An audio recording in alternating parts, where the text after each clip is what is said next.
Hello. Welcome back to Mark and Sarah Talk About Songs, regular sized non-Olympic episode this week for episode 22 featuring Tinie Tempah's Written in the Stars, which is brought to us by our very own Mark Blankenship, my co-host. Hello, Mark. Hello. What inspired you to bring us this song today? Well, okay, I have a whole collection of songs in my life that I love because I heard them while listening to the BBC Countdown the Weekly Top 40 in England. Okay. I think I've mentioned that before. And this is one of those delightful times where a song that I loved when it was a hit in England then crossed over about 6 months later and became a hit in America. This song, which also features an American school teacher turned singer-songwriter named Eric Turner on the hook, was a number one smash in England, where Tinie Tempah is from, and then became a number 12 hit in America, which was awesome for me because I think the song is the jam.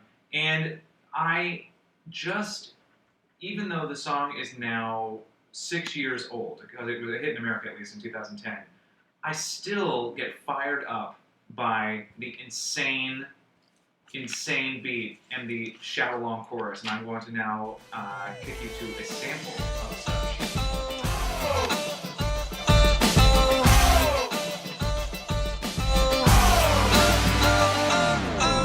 Yeah, I needed a change. When we ate, we never took, cause we needed a change. I needed a break. For a sec, I even gave up believing and praying. I even done illegal stuff and was needed a strain. They say that money is the root to the evilest ways. But have you ever been so hungry it keeps you awake?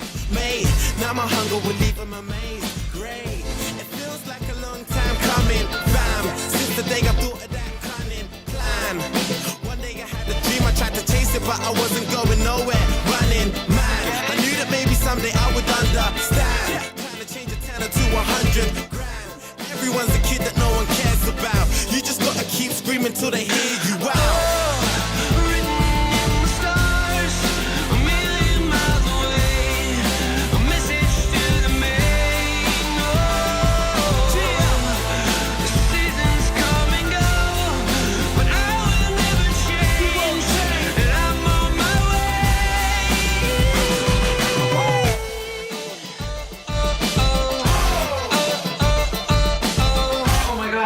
It's so epic and monstrous. I just love the backbeat of this song so much. And I love the little weird touches that you get in the production where, for instance, you'll hear the vocal get slowed down and distorted. Or there's a part at the beginning where Tinie Tempah adds a little brah, brah sound to his flow, which I just find very exciting. Like, just sonically, this song gets me hype every single time I listen to it. And I just think that the chorus is so great, like the soaring sound of Eric Turner's voice on top of that thundering drum percussion. It's exciting.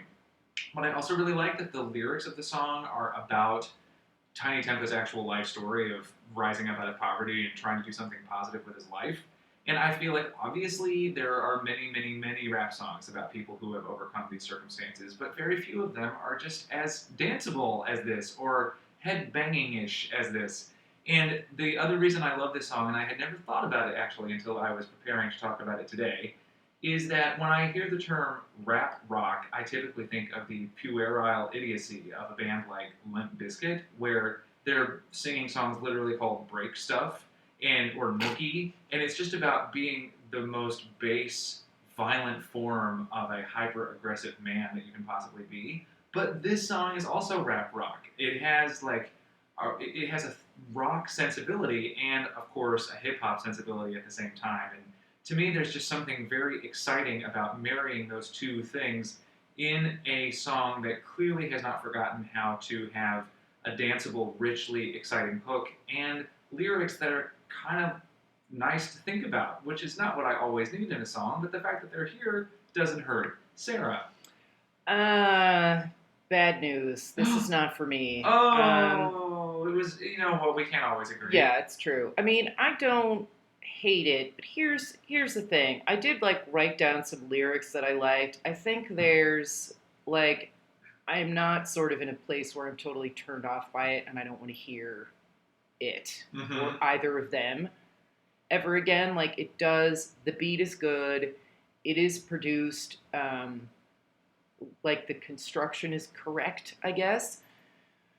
But there's something about this style of song, like I watch a lot of live sports, and as a result, I see a lot of mid-range sedan ads. They are all scored with this song itself, possibly. Yes. Or something exactly like it with some woman who is not wearing a brassiere singing instead of this nice young man, Eric Turner, who seemed, I will say, in the video, very excited to have been included, and he has a lovely voice. And has never had another hit. This is absolutely not the fault of Tinie Tempah or of Eric Turner or of this song, but there is a, like, class of commercial, and I would also include...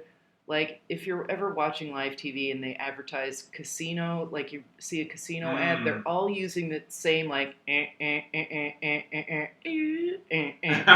you're just like, please, someone, like, get an accordion up in here, some variation. But this song read to me like I am being invited. Yeah, like, I'm being invited to, like, it's just that, like, generic... testicle crooning about, you know, stars and aspirations while you're being invited to get a 3-for-1 deal on a luxury hotel. And I feel really bad that that's the association, but I've seen so many fucking Mitsubishi commercials now that that's where it is for me. I'm so sorry. Well, listen, you're not wrong, because in my research today, I did notice that it had been used to score so many sporting events, and the Giants used it when they were in the Super Bowl. Oh, I'm sure. And yet, also, I just want to read to you, this is a direct quote. Written in the Stars was also chosen as the background music for the 2011 Miss USA Evening Gown Competition. So, okay. Well, yeah. And look, you're also completely right that this song... I also love Sheratons and cars with 4 doors. No shade. But you know what? You're also right. This song is very much a product of the pop machine, right? It's not... It isn't innovative the way that a Kanye West song about his coming up from his circumstances is sonically innovative. Right. Or honestly, lyrically. Like, Kanye West is the type of hip-hop artist who would make a song about coming up from nothing and then also make it a really interesting deconstruction of race relations in America. Right, while also being like, in my readings of Cervantes, like, right. Oh, well, so, like, right, where are we now? Like, a song like Spaceships, for instance, by Kanye West, would be the more sonically and lyrically adventurous version, and this is absolutely like a hot dog. You know what I mean? It's like a Nathan's hot dog, and not everybody likes a Nathan's hot dog, but this just happens to be my particular type of like sort of like slightly generic pop, especially rap song. Like, if I'm gonna go for poppy rap, this one's gonna do me right. It's a perfectly likable song. Yeah. It's just that I've already heard it during the average Mets game. I will have heard it 17 times. Like, by 10 o'clock tonight, I will have heard some variation of this another 17 times. Which is it's very nobody's fair. fault. But for me, I don't know. There's just Can something... you recommend anything else by Mr. Tempah? Yes. Oh my gosh. That I might like instead? I think that he really is... he's great, I think. I love this song. I love his called Not Letting Go. That features a hook sung by a woman named Jess Glynn, who is also pretty spectacular. He has a song with our previous Mastis subject, Ellie Goulding, called Wonder Man. Okay. That is also good. And he also has a song that's out right now called Girls Like, featuring a Swedish singer named Zara Larsson that is much more minimalistic. I guess that's more in the trap genre. I'm no expert, but I think so. And it's actually pretty good too. It's much more of a typical, I like sexy girls and boys know what girls like. And, right. But, you know, because I also feel like this was not some sort of like celebrity MC. Like, I was directed in the YouTube right rail to some joint by Puffy, who I weirdly love Puffy as a brand, but then his hip hop I just often can't because it's still so clumsy in like 8th grade, and he's Puffy, so no one is like, but like, we're really rhyming rain and drain. That's not done at your Stupid level. Stupid and Cupid? What? Stop picking on me. But he And of course, I ended up watching half the video because Puffy is wearing these diamonds in his ears that cost more than my whole family, and I couldn't stop. But then I switched back to listen to this song again, and Tinie Tempah does seem like a competent, like, swift MC. Mm-hmm. And so I was like, it's not the build of the song, like I said. In fact, maybe it's, like, too well built Mm-hmm. and needs to be, like, shaken up a bit. But, like, I mean, there's not nothing there.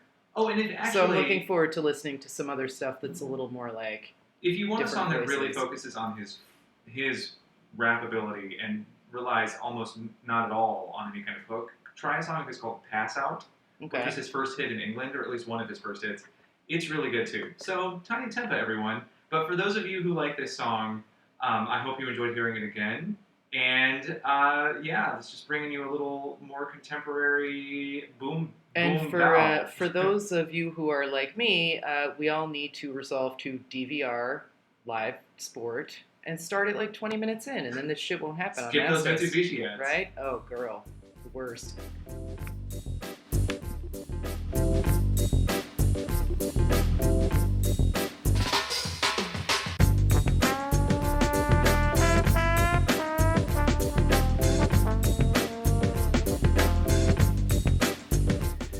Mark and Sarah Talk About Songs is created by Mark Blankenship and Sarah D. Bunting, and edited by Sarah D. Bunting. That's me.